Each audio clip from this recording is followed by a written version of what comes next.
Good morning, everyone. It's a real pleasure to be here with you this morning to speak about my job and my passion about LED type and letterpress printing. Letterpress printing, it's all about skills, different layers of techniques, and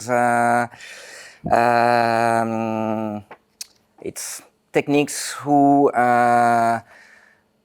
try to not use a computer. It's very an analog technology, and we'll see how all this works.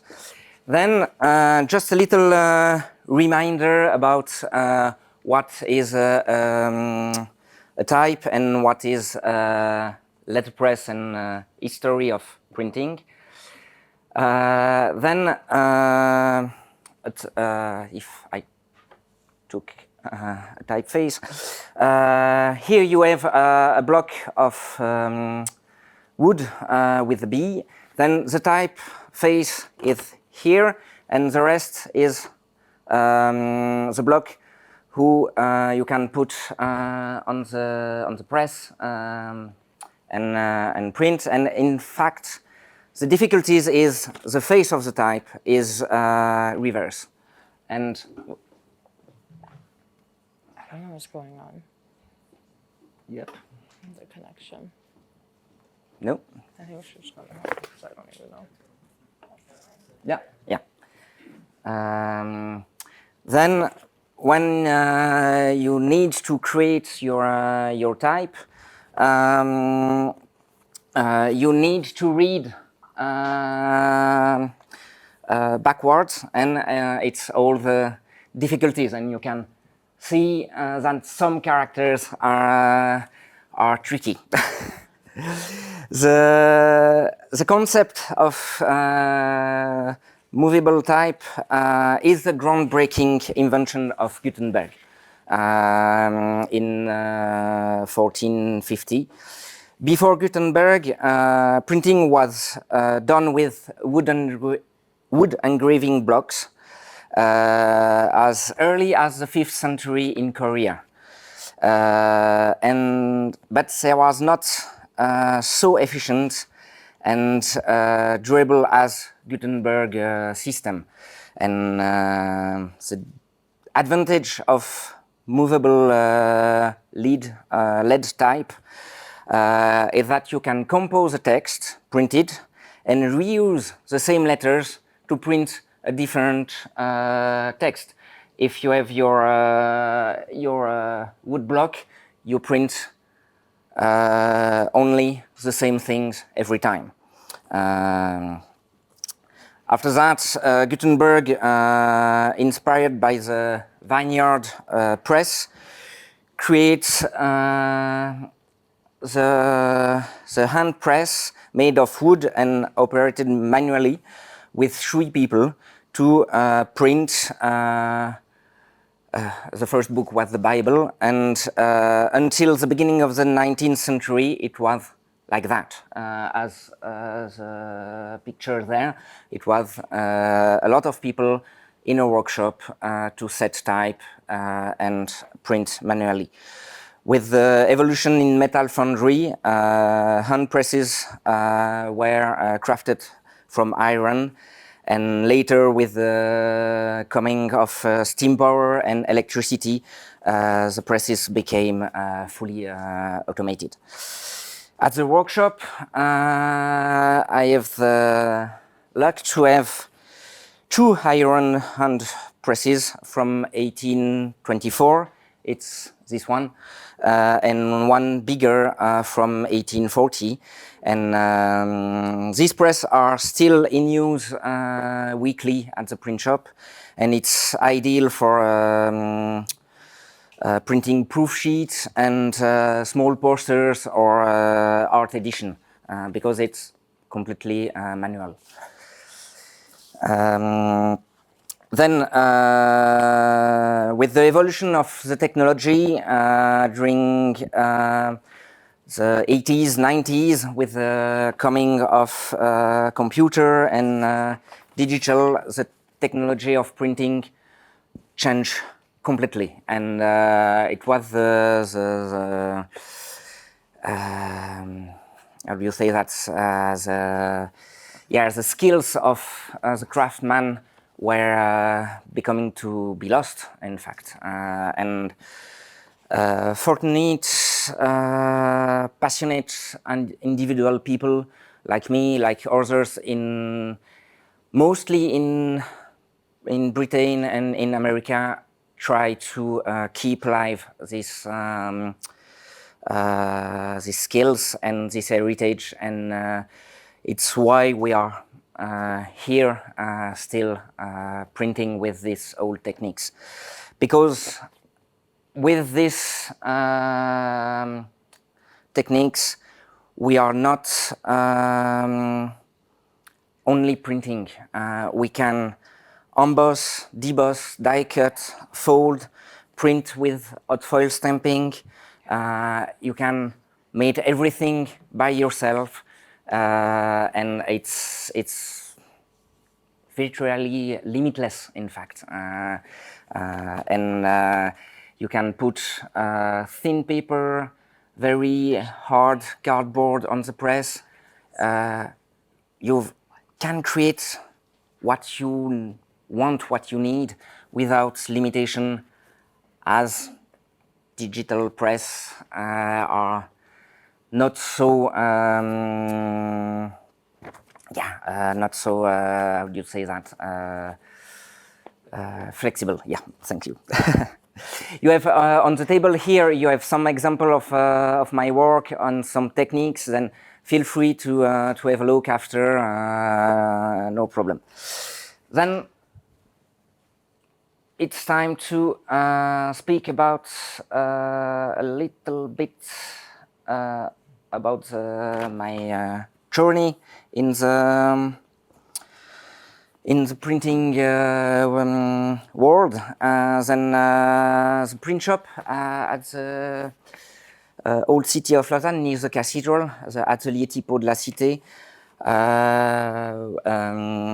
I founded the place nearly 20 years ago, and my journey in this job is quite unconventional, because I'm beginning by studying businesses and multimedias first. I was a webmaster 25 years ago, but I have a passion to history and heritage.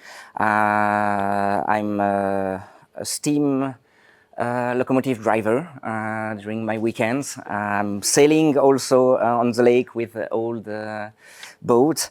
Then, yeah, there are some interest in these old techniques. But during my multimedia class, we visited the late Gutenberg Museum in Fribourg. And I saw for the first time a printing press in action. It was just wonderful, but it was in a museum, then it was lost, and voila. And after my multimedia class, I made graphic design studies, and one of my teachers, in fact, offered me my first proof press and lead type cabinet. This proof press was in his kitchen. And he needs some space. Then it's how I enter in the printing world.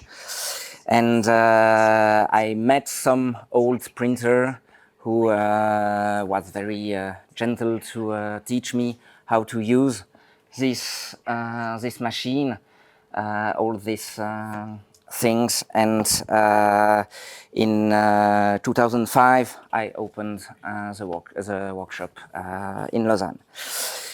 Then at the print shop, we have a lot of printing press. to print books, business cards, stationery, etc. But I have two specialties: is ticket printing. I don't bring some with me, but if you, maybe some of us remember this old cardboard train ticket, and British Association told me last year that I was one of the 8 print shop in the world still printing railway tickets, and wow, why not? Then, and the other skills, rare skills at the print shop, is I'm one of the last type founder in Switzerland with monotype caster. I will show you after. Then,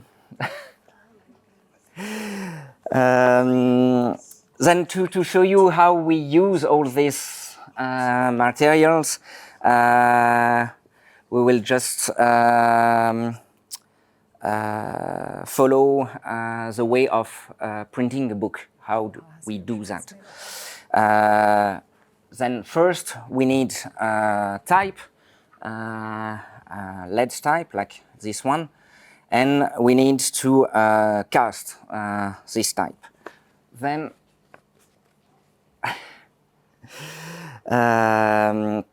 for that we use a monotype caster.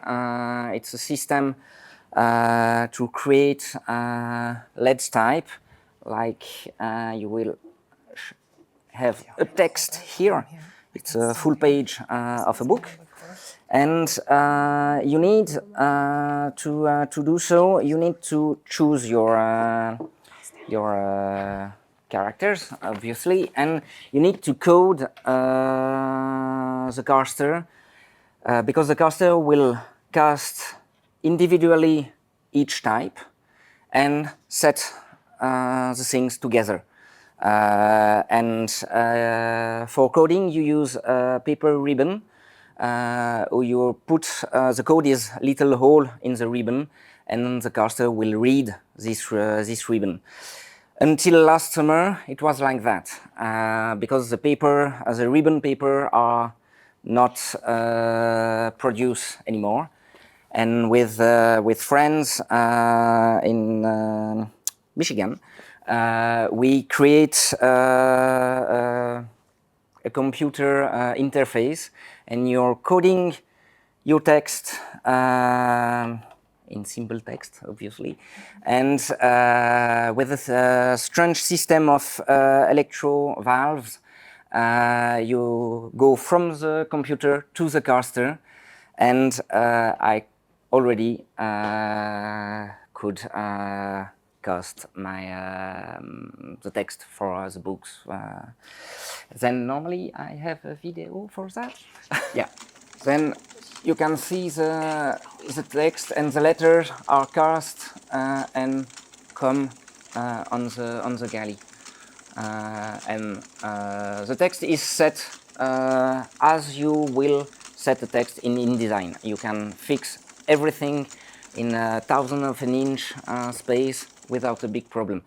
Because it's an English machine, everything is in inches, and it's perfect to fix when you have a problem. Then, when you have your text, you need to separate it into individual pages, as the little pages you have here. And you need to proof the text, make the correction if needed, and after that you need to prepare your press. Put ink, prepare the paper, fix the press, and you can print one color at a time your pages. For a book, depend of the format of the book, but you can print 4 or 8 pages at a time, and to form a little booklet. And after that, you mix all the booklets to make the pages of the book. Then Then this is the Heidelberg windmill press, and this is the cover of this book. It's entirely made in lead type, in 2 color and 1 embossing. And this is a little video to print the black part of the cover. And it's quite noisy actually, but when you print with this press, you can fix also the pressure you want to have on the paper, and it's a skill that you can do with modern printing. Then you have layers on paper, and you can play with that and have something different in your text or in your cover. Then after you have your cover, your pages, you need to bind all that. And with all the booklets of the pages, you need to sew them together. All by hand, as always. It's a strange and dangerous engine with 32 needles, and you need to put your hand inside the press, then could be tricky.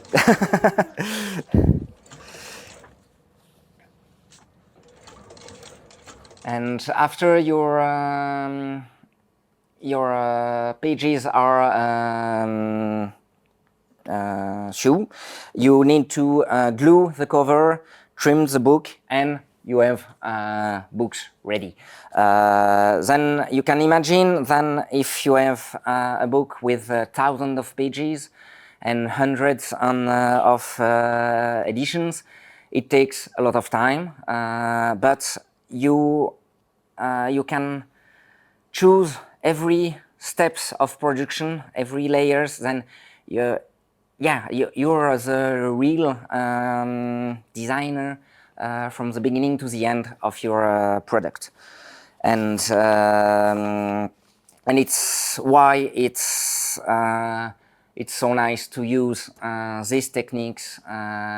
Then you can print everything you need, and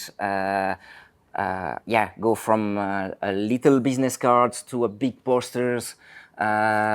It's definitely limitless, and you just have fun and create what you want. Then voila for the techniques of letterpress printing. After all this little speech, if you want to see the print shop, the workshop in action, you have at the end of March, you have the European Day of Arts and Craft, and the print shop will be open the last weekend of March, and we will make some demonstration of typecasting, and you will print your own postcards. Then it's a free event. It's all. It's in all the canton of Vaud. Every craftsman open their print shop. I have some program here if you're interested.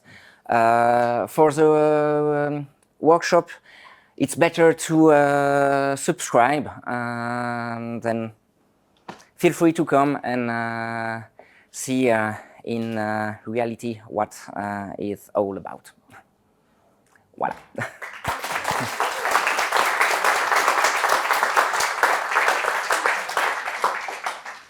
Okay, thank you, Nicolas. Really sorry, everyone, and Nicolas for the, I don't know what was happening, the possessed screen.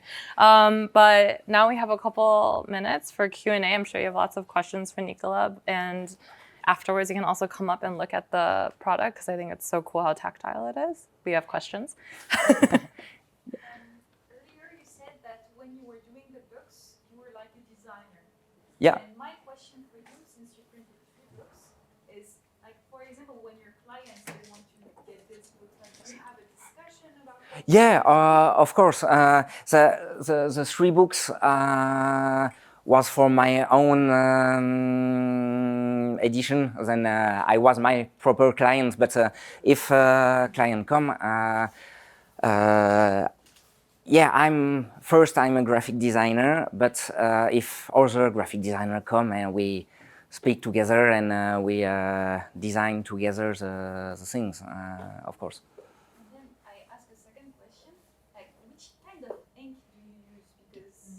We could use offset ink, and I found in Barcelona inking factory who still produce old ink with I don't have the name in English, but with l'huile de lin, and it's still the Indian ink, yeah. right? Yeah. And it's still the good one to print like that. I'm just interested in how do you choose the typeface for which book, which edition? It depends the subject and your what you want. In fact, for this one, it's a little text from Arthur Conan Doyle with Sherlock Holmes. Then obviously I choose Baskerville typeface because of the Hound of the Baskerville. Then it's if you design on computer, you can produce photopolymer plate to print. Then you have all the font you want. And if you need to cast Let's Type, it's your collection of matrices you have in front of you to choose. Yeah. I have seen the Heidelberg working in a few print shops, and it's quite common. But the one you showed that's from 1700, this machine, you still use it? Yeah.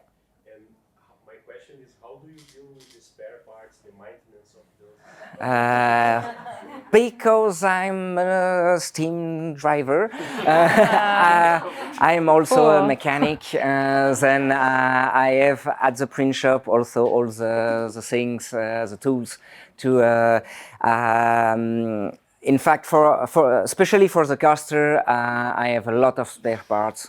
Everything I found, I keep it, I save it. And for Heidelberg, you still found every spare part on the market, but with the very old engines, you need to create it. Then voila. Yeah. Last week I have a problem with an engine and I fix it with my old Meccano toys. So when the other 7 people have some problems in the work, they are calling you. Yeah, so it's part also of my job to fix the press of the friends, and it's a good way to visit other print shop in Europe and all. I will be in the Netherlands next week to fix an old cylinder press from 1906, and my reward for the job is matrices for the caster because it's a museum and they had a lot of matrices they didn't use, and it's the deal. Voila. Yeah. How do you keep yourself competitive? Like, is it more seen as an art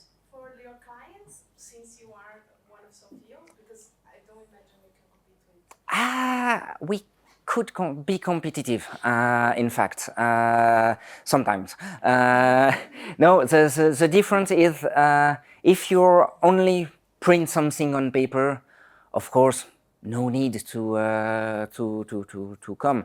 But if you want a special paper, texture, hot foil stamping, and all that, modern printing can't do that properly. Then it's the difference. And the good thing is if you have a little edition with this manual press, you can print just 20 wedding stationery. With offset presses, you push the button and hundreds are gone, and voila. Then it's a big mix between the technology and the budget, but it's not a big problem. Okay, but my question is more like, do you feel you have to prove yourself more in this like craft side of it, or maybe even? Oh no. Maybe I need to explain more and more because people thought that this technology is completely lost. Then, yeah, I need also to explain more that it's still live and we still do the things. And maybe, yeah, for big production things, is no more efficient, but yeah, for arts and little edition, it's just perfect. I have two questions. They're short. The first one is: did you think about offering workshops to people so they can, like a creative workshop, they can not print the book because it would take a long time, but like a poster or a birthday card for a friend, where they make art with.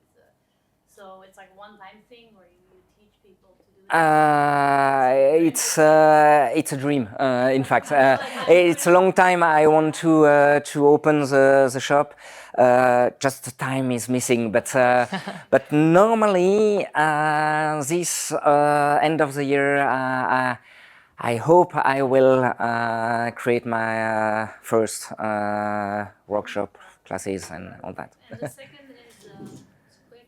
I don't know if you considered collaborating with the universities, because maybe the Haute École de Genève, I know they are very creative and they're very focused on the practicality of the field. So in the graphic design, maybe you can, I think also teaching people that this is not dead, well, especially people much younger than us who are more on the computer now.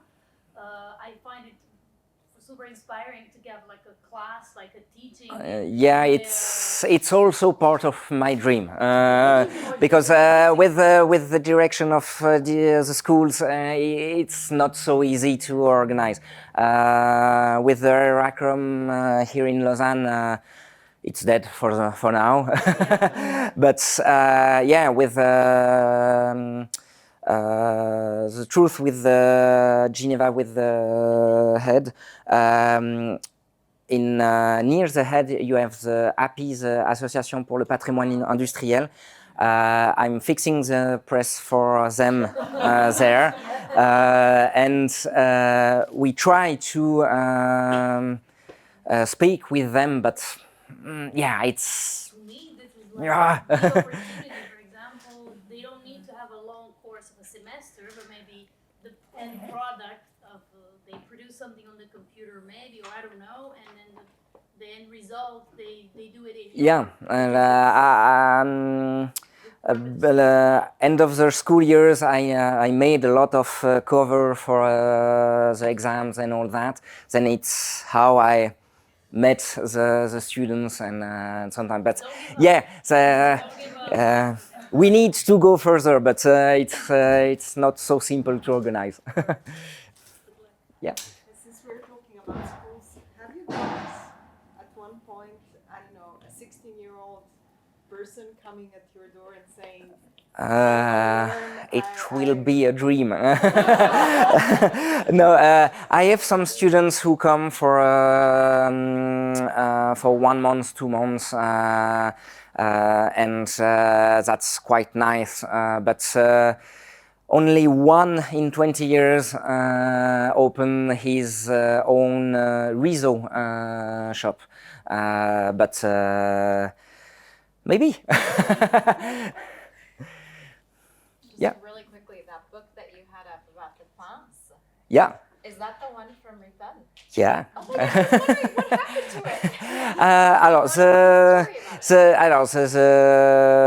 the real one are saved in the office of it.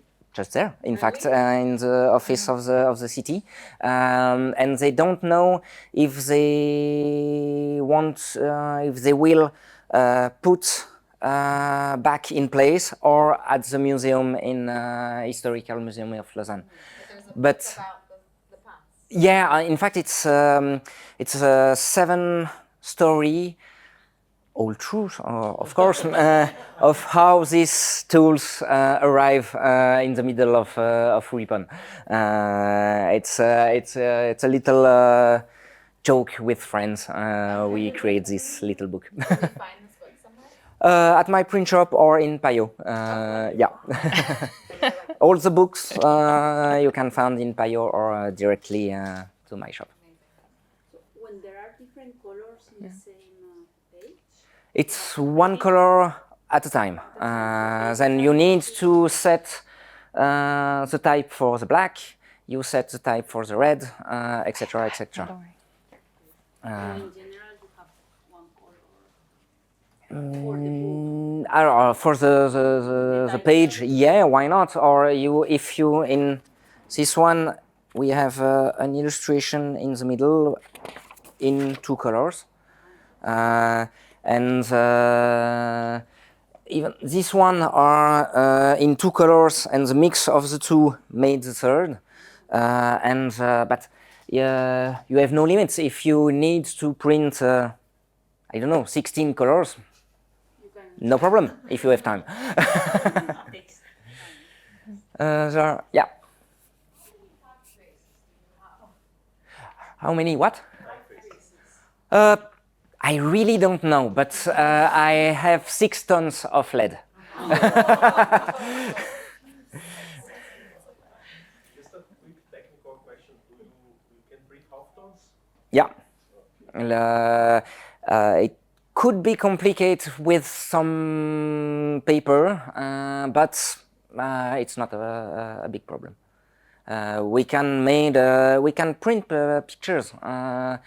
It took time, and it's not high definition as now. But you have you have another touch, another feeling when you print like that.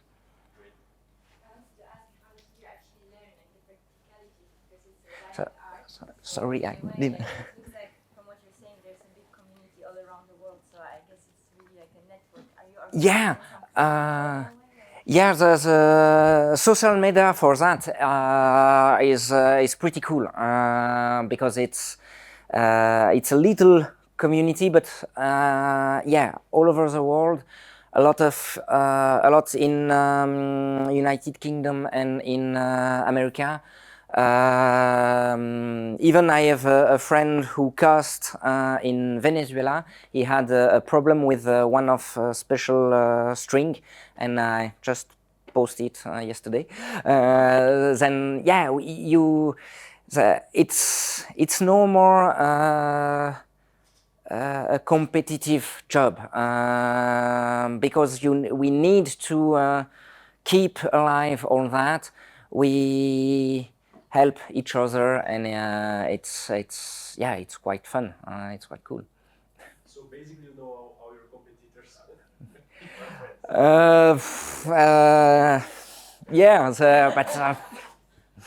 The competitor are. It depends. I think I have every week one person who enters the workshop and asks for a copy. he saw print shop and I need it. No, I can make a copy of your passport, or I don't know. And a lot of people say sometimes, oh, but it's quite expensive. I made my business cards with Vistaprint, or I don't know. And 2 months later, he come back and, yeah, maybe I need my business. Then, yeah,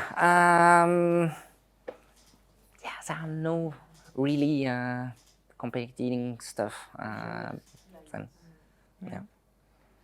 Okay, last question, I think. And if someone needs to go, because I know we're running a little late, feel free to, don't get scared. You can leave if you have to run.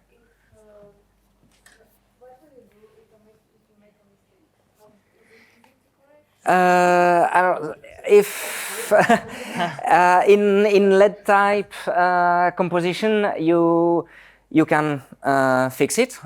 You remove the letters, or you put the letters missing. If you're with the photopolymer plate, you need to recreate one. And if it's already printed, you destroy and reprint it. You need to be careful when your client or you decide it's ready to print. You need to be sure. Okay, thank you. Thank you so much. Yeah.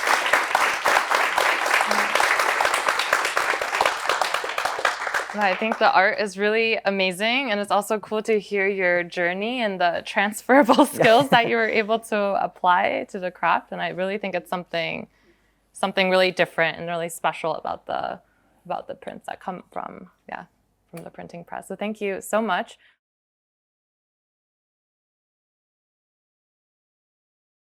Our global sponsor is Adobe. So thanks to Adobe, we're able to have like the infrastructure we have and the full-time global team that we have in New York. And Adobe just launched something called Adobe Express, which is a really easy way for you to create content on Adobe. And it is also free, which is awesome because not everything that they provide is free. And then now, thank you to our sponsor. So can you raise your hand if it's your first time at Gotham, this location in Flon? Cool. Yeah, I think it's a bit hidden, but I think it's a really awesome space, interesting vibe, and it's cool to be like within the actual co-working space of this one versus last month's. So I wanted to thank Gotham, our local sponsor, and we'll have here today Gotham to speak to us a bit about who they are. So hello and welcome to Gotham. We are happy to be partnered with CreativeMornings and to have you here today. At Gotham, we have co-working space in Crans-Montana, Verbier, Lausanne, Flon, Martigny, and our biggest space at Lausanne train station. Our clients range from big companies with offices all year to freelancers and people who are looking for a desk for the day. If you need anything, feel free to come and talk to me later. And enjoy the conference and have a great time. For the coffee, they're not here today, but you probably had a cup of coffee. Thank you to Sleepy Bear for creating their filter coffee. They are located Sugar, as well as they have a location in Ripon. So we love specialty coffee, and we're really thankful for them for making the time to brew us a batch this morning. And then thank you to Trigo. So Trigo's been amazing. They're one of our consistent sponsors, and they always provide us with delicious, delicious food. So I grabbed the cinnamon bun this morning before they all ran out, because last time I didn't get one, but they have amazing, innovative pastries. So something like the Cruffin, which is a croissant muffin. Check them out. They're Sugar, as well as they have like some locations called Manger au Bavo and Flon and on Avenue de France.